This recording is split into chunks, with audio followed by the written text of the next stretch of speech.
Pemirsa, Anda kembali menyaksikan Nusantara Petang. Masih bersama kami di Dialog Nusantara Petang, Ekonom Senior Indef Eni Sri Hartati.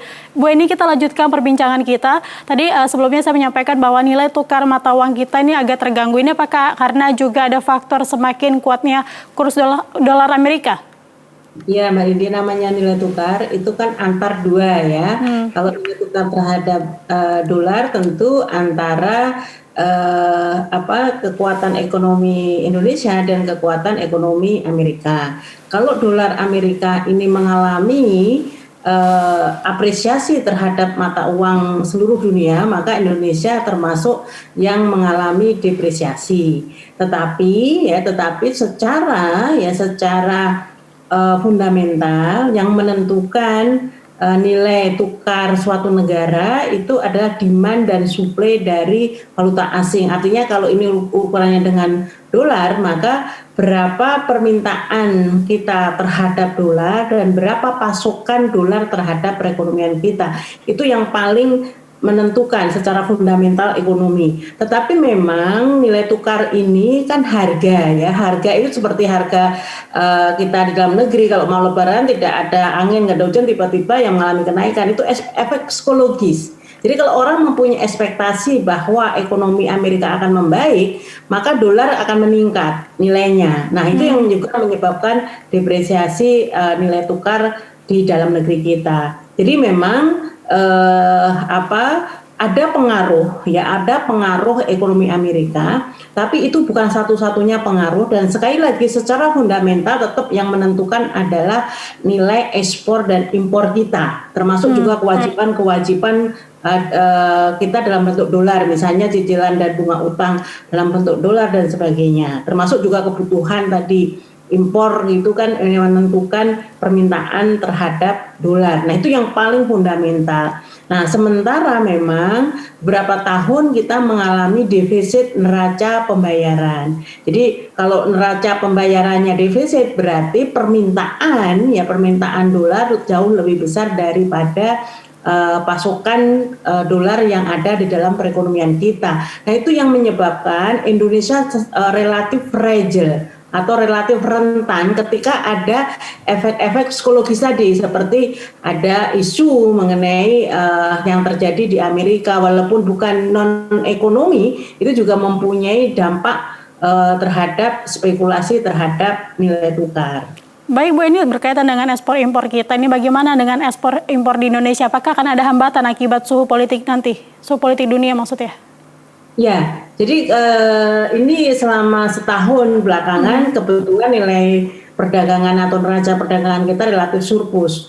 Walaupun surplus ini juga menyimpan persoalan ya, karena surplus bukan dikarenakan peningkatan ekspor yang signifikan, tetapi lebih disebabkan penurunan impor yang jauh lebih drastis daripada peningkatan ekspornya. Karena dan masalahnya lagi, impor yang turun drastis itu justru impor bahan baku. Nah, sehingga itu yang berdampak pada industri kita. Nah, tentu ya tadi pertanyaan Mbak Lydia adalah apakah akan ada hambatan?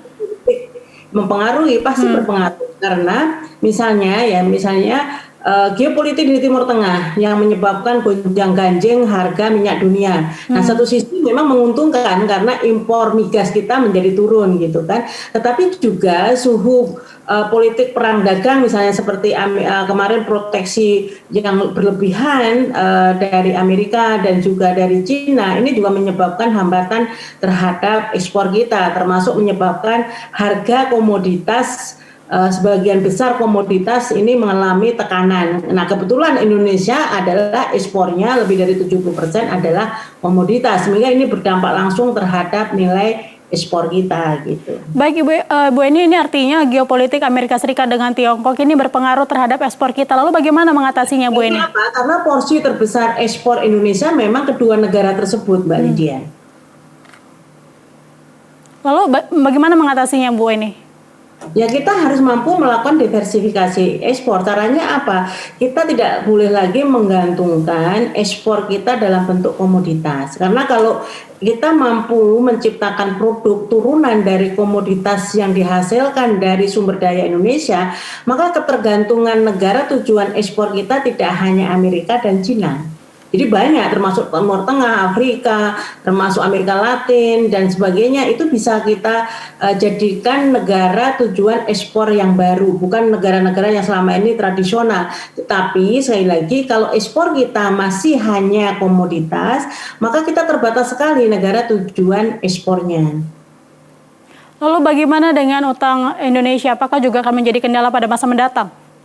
Ya, karena utang itu kan harus membayar bunga dan cicilan. Nah, kalau bunganya atau utangnya dalam bentuk valuta asing, maka kita harus membayar bunga dan cicilan dalam bentuk dolar. Dolar harus dihasilkan dari ekspor. Kalau ekspornya melemah, tentu ini akan mempengaruhi tadi nilai tukar. Nah, di sisi lain memang porsi terbesar utang kita itu adalah SBN. Surat berharga negara. Nah, memang seolah-olah ini adalah utang terhadap masyarakat domestik gitu kan. Tetapi yang menjadi persoalan juga pemegang SBN ini juga orang asing. Jadi 40% SBN kita kan dipegang oleh asing juga. Jadi sebenarnya resiko terhadap utang juga cukup tinggi. Nah, resiko kedua, karena utang kita berbeda strukturnya, seperti Orde Baru dulu kan bilateral maupun multilateral. Jadi utang negara kepada negara lain atau lembaga donor. Nah, sehingga kalau ada persoalan-persoalan yang mengganggu perekonomian kita, misalnya ada persoalan krisis dan sebagainya, kita masih mampu melakukan yang namanya rescheduling atau negosiasi dan sebagainya. Nah, kalau pemegang utang ini masyarakat individu gitu kan, maka ini pemerintah nggak mungkin melakukan usaha-usaha negosiasi atau rescheduling. Dan bagaimana tingkat rating utang kita, utang kita sangat tergantung kepada persepsi publik.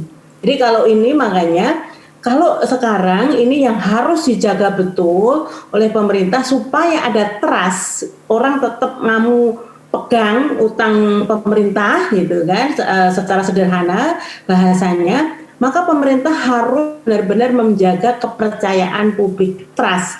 Jadi trust itu ditimbulkan karena apa? Kesehatan fiskal.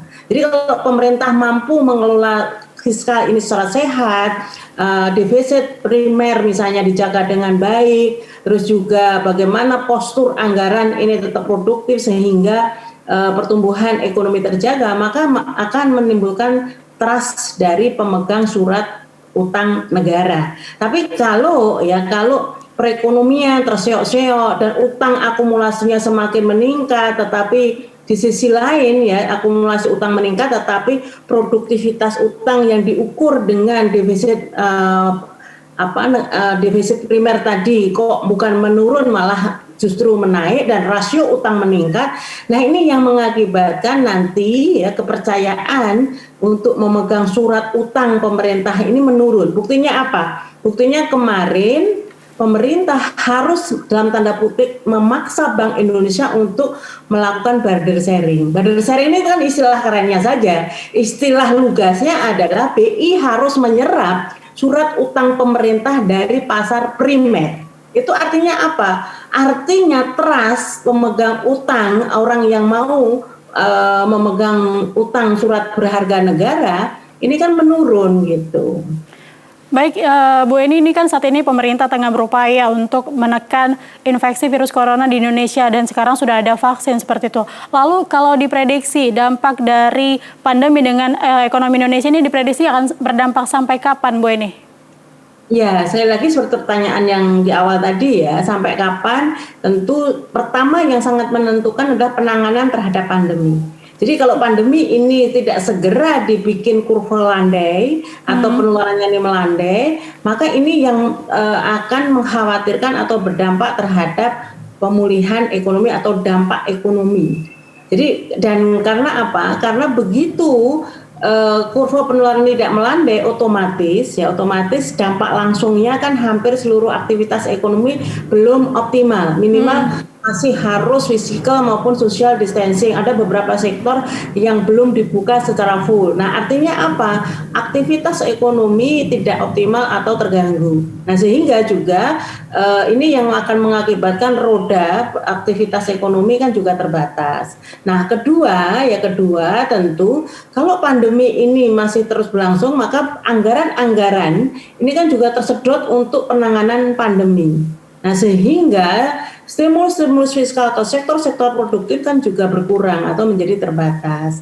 Nah, sehingga ini juga yang akan mempunyai dampak terhadap pergerakan ekonomi. Nah, sekali lagi sampai kapan? Sampai kapan tentu saya tidak bisa menyampaikan secara fix apakah 2 tahun, 3 tahun, tetapi selama kita belum mampu mengendalikan, melandaikan kurva penularan, maka itu yang mempunyai risiko yang sangat besar dampaknya terhadap perekonomian di Indonesia. Baik, terima kasih Bu Eni Srihartati sudah bergabung bersama kita di Dialog Nusantara Petang.